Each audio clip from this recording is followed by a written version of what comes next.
유엔 한국임시위원단의 한국 방문. 1948년 1월 8일 유엔 한국임시위원단이 서울에 도착했다. 대다수 국민들은 유엔의 한국 방문을 환영했다. 유엔 한국임시위원단은 덕수궁에서 중국인 사무총장의 사회로 첫 번째 회의를 열고 임시의장으로 인도 대표 메논을 선출했다. 위원들은 모두 남북한에 걸친 총선거를 통한 통일정부가 세워져야 한다고 강조했다. 하지만 소련과 김일성은 유엔 한국임시위원단에 어떠한 참여나 협조도 없을 것이라고 통보하면서 유엔 한국임시위원단의 북한 방문을 반대했다. 소련의 유엔 대표 그로미코의 위원단 입국 거부 발표로 남북한 총선거는 불가능했다. 이승만은 유엔 한국임시위원단의 내한을 환영하며 유엔의 남북 총선거에도 환영 성명을 한다. 하지만 이승만은 위원단의 북한의 협의를 얻어 남북 총선거의 가능성은 크지 않다고 생각했다. 유엔 한국임시위원단의 북한 방문이 실패하자 이승만은 우선 남한만이라도 즉시 선거를 해야 한다는 의견이었다. 한편 김구도 유엔 위원단의 내한은 환영했다. 하지만 김구는 유엔 감시하에 선거가 아닌 방법으로 남북 협상을 통해 통일정부를 세울 길을 찾아야 한다고 주장했다. 남한 단독 선거에 대해서 유엔 한국임시위원단 안에서도 남한에서만이라도 선거를 하자는 의견과 북한이 참여하지 않는 선거는 하지 말자는 의견으로 나뉘었다. 유엔 한국임시위원단은 의장 메논과 사무총장 호세택을 유엔 본부로 보냈다. 유엔 임시총회는 남한만의 선거를 주장하는 안을 통과시켰다. 이승만을 비롯한 남한의 우익들은 환호했다. 남한만의 선거가 드디어 국제적 동의를 얻은 것이다. 1948년 3월 1일 유엔 한국임시위원단은 남한에서 5월 10일 이전에 선거를 실시하겠다고 발표했다. 선거에서는 언론, 출판, 집회, 결사의 자유를 포함한 민주주의적 권리가 보장될 것임을 약속했다. 그에 따라 미군정은 1948년 3월 17일 국회의원 선거법을 공포했다. 좌익에 의한 선거 방해가 예상되었기 때문에 군정청 경무부장 조병옥은 경찰력을 돕게 할 현보단을 한시적으로 조직하겠다고 발표했다. 공산당 군중회의로 끝난 남북협상. 이승만과 김구는 신탁통치 반대나 미소공동위원회 문제에서는 협조관계에 있었으나 총선거에 대해서는 서로 입장이 달랐다. 결국 남한 단독선거에 대해 이승만과 김구는 공개연설을 통해 정면으로 맞서게 된다. 김구와 김규식은 남한만의 총선에는 참여하지 않겠다는 공동성명을 발표했다. 그리고 북한의 김일성, 김두봉에게 남북 지도자 회담을 제안하며 통일정부 수립 방안을 찾아보려고 했다.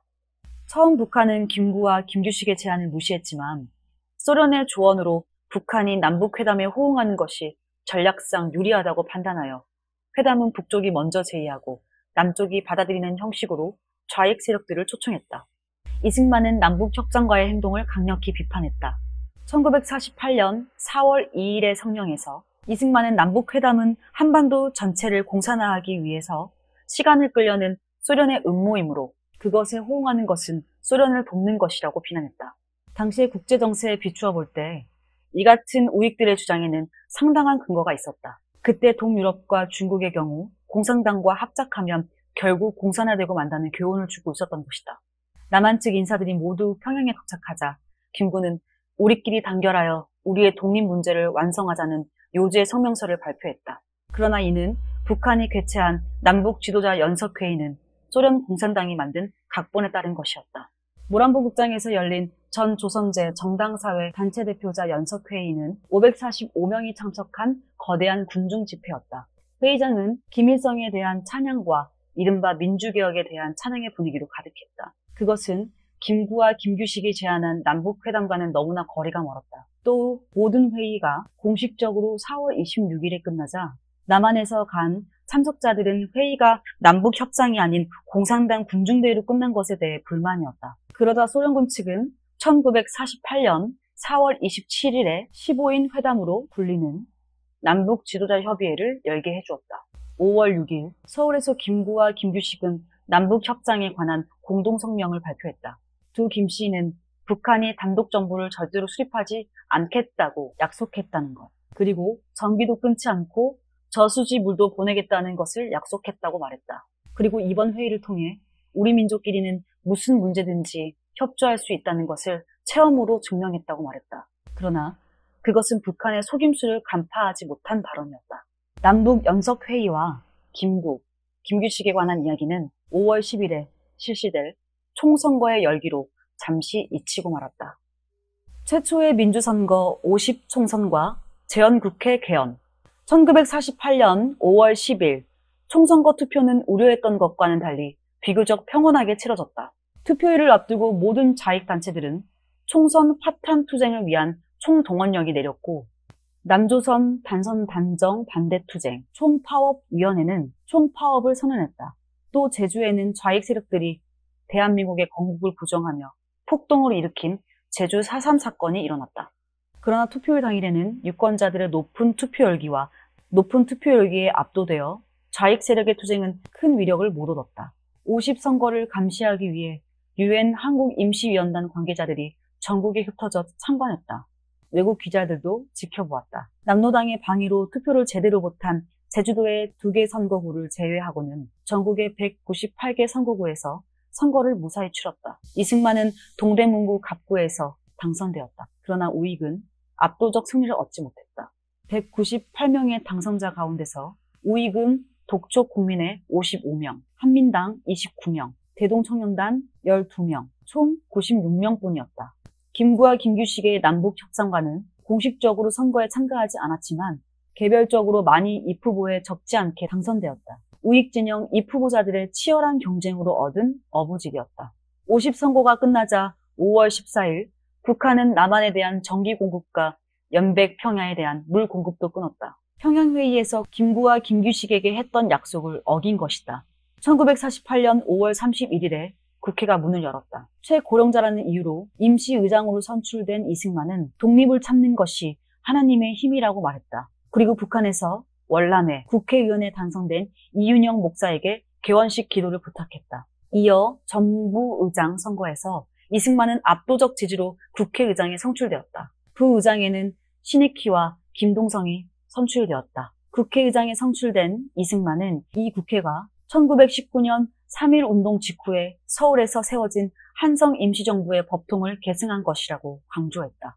그것은 그가 한성 임시정부의 최고위직인 집정관 총재로 선임되었던 사실을 상기시키기 위한 것이고 전 민족의 대표적 자주정부임을 강조하기 위한 것이었다. 이승만은 정부 수립을 서둘렀다. 9월에 파리에서 열리는 유엔 총회에서 승인을 받아야 하기 때문이었다. 국회는 서상일을 위원장으로 하는 30명의 의원으로 헌법 및 정부조직원 기초위원회를 구성해 헌법 초안을 마련하기 시작했다. 국호에 대한 논란은 6월 9일 표결에서 대한민국으로 결정되었다. 한민당 세력이 우세한 헌법 기초위원회는 정치적 민주주의와 경제적 사회민주주의와의 조화를 내세우며 권력구조를 내각 책임제로 주장했지만 이승만의 강력한 주장으로 헌법 기초위원회는 미국식의 대통령 중심제로 결정했다. 미국에서 공부하고 미국식 정치제도에 익숙한 이승만이 대통령제를 선호한 것은 당연한 결과였다. 이승만은 6월 21일 헌법기초위원회를 방문하여 다음과 같은 내용의 연설을 했다. 우리가 국권을 찾기 위해 40년 동안이나 싸워온 것은 백성에게 권리를 주자는 것이며 정당에 권리를 주어서는 정당끼리 싸우느라 나라 경영은 하기 어렵다. 만일 이 초안이 국회에서 그대로 통과된다면 나는 그러한 헌법 아래서는 어떠한 지위에도 임하지 않고 민간에 남아 국민운동이나 하겠다. 헌법 초안은 국회 본회의로 넘겨져 7월 17일에 공포되었다. 건국 헌법은 대통령과 부통령을 국회가 선출하도록 되어 있었다. 7월 20일 대통령과 부통령을 선출하는 선거를 실시했다. 대통령 선거를 앞두고 유군정은 자신들이 제어하기 힘든 이승만 대신에 다른 인물이 대통령으로 선출되도록 공작을 기도했지만 뜻대로 되지 않았다. 196명의 출석위원 가운데서 180표의 압도적 지지를 얻은 이승만이 당선되었다. 부통령에는 상해 임시정부에서 활동한 이시영이 당선되었다. 1945년 해방 후 격동의 3년, 남한의 모든 정치 지도자들 가운데 정치 노선이 시종일관 동일한 지도자는 좌우를 막론하고 이승만 단 한 명뿐이었다. 이승만은 귀국하면서부터 민족의 대동단결, 자주적인 정부 수립, 남한의 공산화 방지를 주장해왔다. 미국 정부와 남한 내 정치 세력들은 입장을 바꾸어가며 이승만의 노선과 협조하기도 하고 대립하기도 했다. 건국 기념일이 된 1948년 8월 15일, 1948년 7월 24일 중앙청 광장에서 73세의 이승만은 대통령에 취임했다. 취임사에서 이승만은 새 나라 건설에는 새 백성이 있어야 하므로 우리 민족은 예전에 부패한 백성의 습관을 버리고 새로운 정신으로 새 길을 찾아야만 잃어버린 40년의 세월을 회복해서 세계 문명국들과 경쟁할 수 있게 될 것이라고 강조했다. 정부 수립 선포식을 8월 15일로 정해놨기 때문에 이승만은 내각 구성을 서둘렀다. 1948년에 수립된 대한민국 정부는 통일정부가 아니고 남한에서 세워진 단독 정부였기 때문에 이승만으로서는 절반의 정부라는 약점, 그리고 임시정부의 정통성을 계승해야 하는 두 가지 과제가 있었다. 임정을 대표하는 이시영이 부통령에 당선된 상황에서 이승만은 내각의 수장인 국무총리에 이윤영을 지목했다. 이윤영은 월남한 목사 출신 정치인으로 북한 지역의 대표성을 상징하는 인물이어서 총리로서 적임이라고 생각했지만 국회에서 인준을 받지 못했다.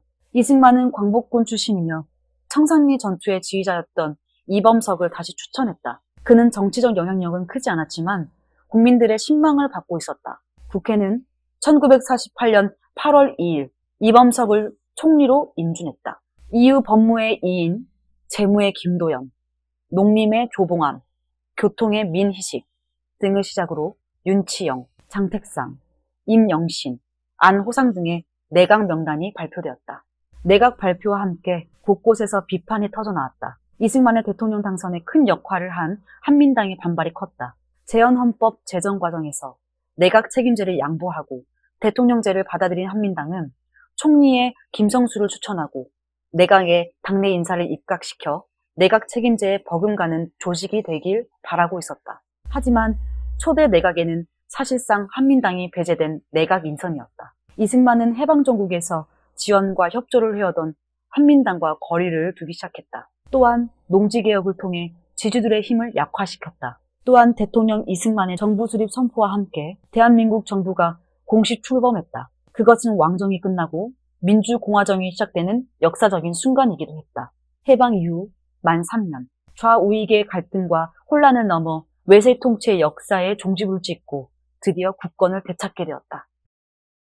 친일파 청산, 반민족행위처벌법. 해방 후 대다수 국민들이 바랬던 것은 일제강점기의 친일행위자에 대한 처벌이었다. 그런데 미군정 시기 군정청은 국가관리에 필요한 최소한의 인재가 부족하다는 이유로 친일파 처리를 미뤄왔었다. 재헌헌법에도 국회는 1945년 8월 15일 이전에 악질적인 반민족행위를 처벌하는 특별법을 제정할 수 있다 라고 당시의 민심이 그대로 반영되어 있듯이 친일파 청산은 피할 수 없는 민족의 수건사업이었다. 국회는 반민족행위처벌법, 반민법 기초특별위원회의 구성을 발의하고 통과시켰다. 그런데 반민법 심의가 한창 진행 중이던 때 대통령 이승만은 건국 초기에 해야 할 일이 산적해 있다고 이유를 대며 대대적인 검거보다는 꼭 필요한 경우만 선별해서 처리하자는 주장의 담화를 발표했다. 국민들이 의아해한 것은 당연한 일이었다. 누구보다 반일주의자였고 독립운동 당시 일본이라면 치를 떨던 이승만이 친일파 청산에 적극적으로 나서지 않는다는 것이 이해가 되지 않았다. 이승만이 당시에 친일파 청산에 적극적이지 못했던 이유는 인재 부족 때문이었다. 해방 직후 남한의 문맹률은 약 78%였다. 신생국가를 건설하는데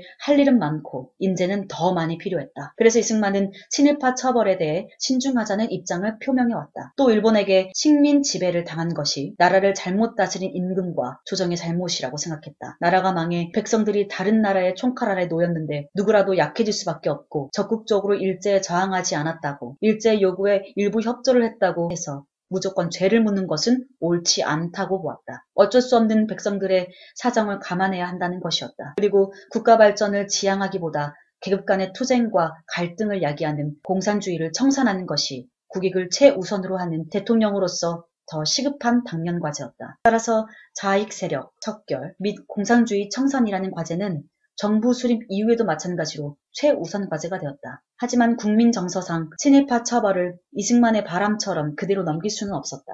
국회는 서둘러 반민족행위처벌법을 제정하고 그에 따라 해방 이전의 친일 행위를 처벌하기 위한 반민족행위특별조사위원회, 반민특위를 구성했다. 특별재판관과 특별검찰관까지 임명되었다. 이렇게 친일 행위를 문제 삼게 되면 앞으로 활용할 인재가 더욱 적어질 것을 대통령 이승만은 우려했다. 1949년 초 일제강점기에 고등계 형사로 일하며 수많은 독립군을 잡아가두고 고문을 자행한 노덕술이 체포되었다. 이 일로 국회 반민특위와 대통령 이승만의 대립은 극명하게 드러났다. 공산주의자들의 혁명운동으로 치안이 불안한 상황에서 경험 있는 경찰관을 체포하는 것은 현명하지 못하다고 여겨 이승만은 노덕술의 석방을 요구했다. 그리고 경찰도 반격에 나서 반민특위에 소속된 특경대를 습격했다. 그러는 와중에 친일파를 잡는 반민특위도 흠 잡힐 일이 벌어졌다. 반민특위 부위원장인 김상돈 의원이 일제 때 친일 행위를 한 것도 모자라 최근에는 사람을 죽게 한 자동차 사고를 은폐한 사실이 드러난 것이다. 1949년 4월 반민특위를 지지하는 김약수, 이문원, 노일환 등 10명의 국회의원들이 간첩 혐의로 체포되는 국회 뿌락지 사건까지 일어나면서 국회는 서둘러 반민특위의 활동을 끝내고 말았다. 당시 친일 혐의로 체포된 사람은 682명에 이르렀고 그 가운데서 221명이 기소되는 성과가 있었다. 그러나 재판에서는 단지 7명만이 유죄 판결을 받았다. 결국 친일파들은 기득권을 유지했고 그 영향은 지금까지도 이어지고 있다. 서로 다른 길, 북한 상황. 인민정권으로 출범한 북조선 임시인민위원회는 공산주의 혁명의 첫 걸음으로 1946년 3월 5일에 토지개혁 법령을 발표했다. 토지를 경작하지 않는 지주들의 토지 소유를 금지하고 토지를 경작하는 사람에게 경작권을 주는 토지 이용권을 선언했다. 5정보를 넘는 지주의 토지는 몰수되어 농민에게 무상으로 분배되었다. 하지만 소유권은 국가에 있고 매매, 소작, 저당이 금지되고 경작권만 주어졌다.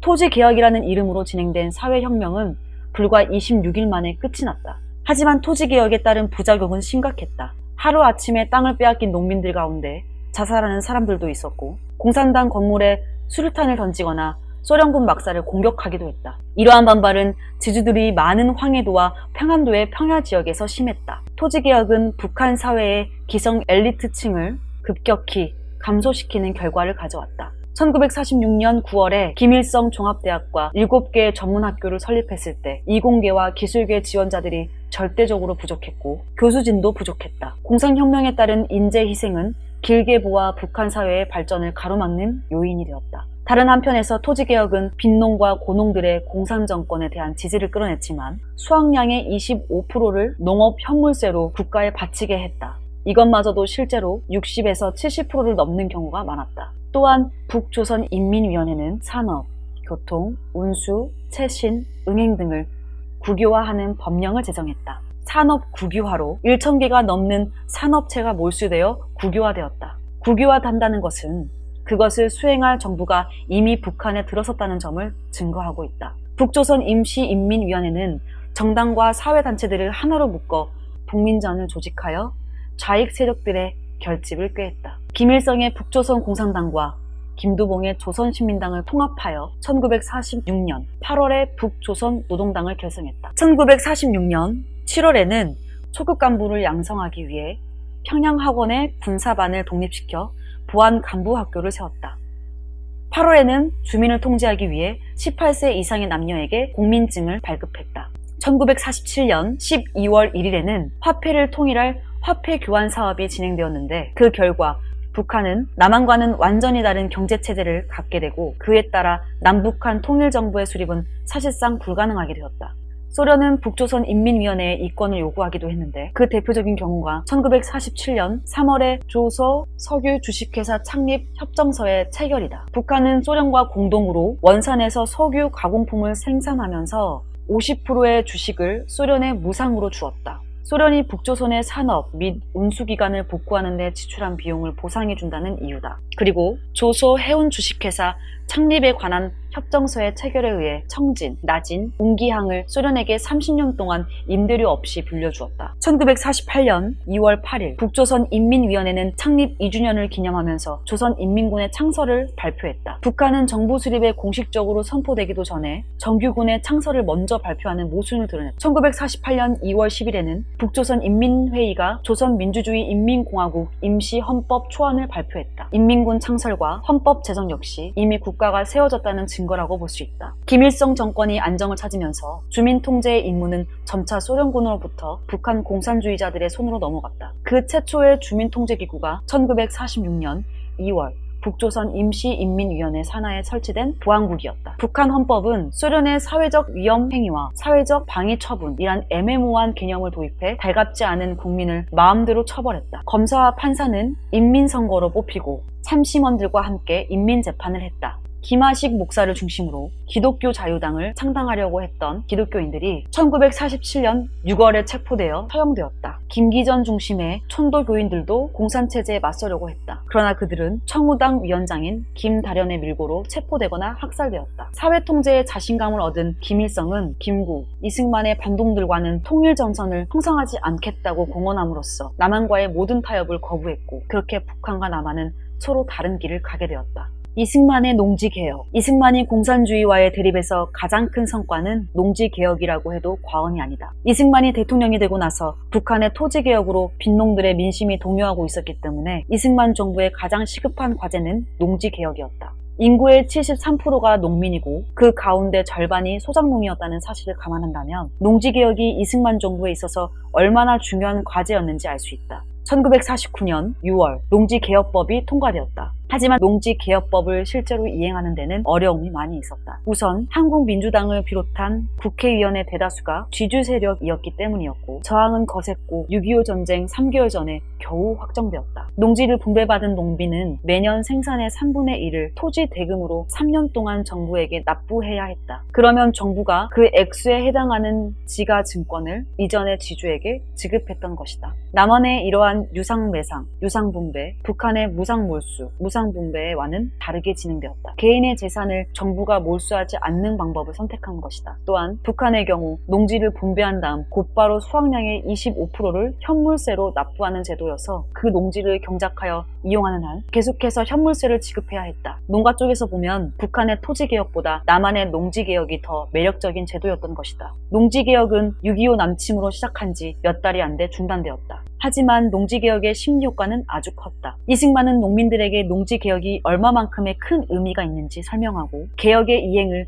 대통령의 행정명령으로 급속도로 진행했다. 농민들은 농지개혁 후 본인들이 어떤 농지를 분배받게 될 수 있는지 면사무에서 확인할 수 있었다. 이러한 심리적 효과는 북한이 남한을 정복하러 내려왔을 때 북한이 자랑하는 토지개혁에 큰 관심을 두지 않게 되어 민심이 북한으로 넘어가지 않게 한 결정적인 사건이었다고 볼 수 있다. 농민들은 자신들의 땅에 벌써 충분한 소유의식을 가지고 있었기 때문에 소유권은 없고 계속하여 현물세를 지급해야 하는 북한의 제도에 매료되지 않을 수 있었다. 이승만의 농지개혁이야말로 이승만이 공산주의 본질의 한계를 넘는 북한과는 다른 사회를 지향한다는 것을 보여주는 중요한 사건이다. 이승만의 분배의 필요성은 사유재산을 지키면서 원칙과 시스템을 통해 이룰 수 있다는 것을 보여줬다. 이것이야말로 공산주의로부터 대한민국을 지킬 수 있었던 공산주의에 대한 분노 그 자체라고 할 수 있는 것이다.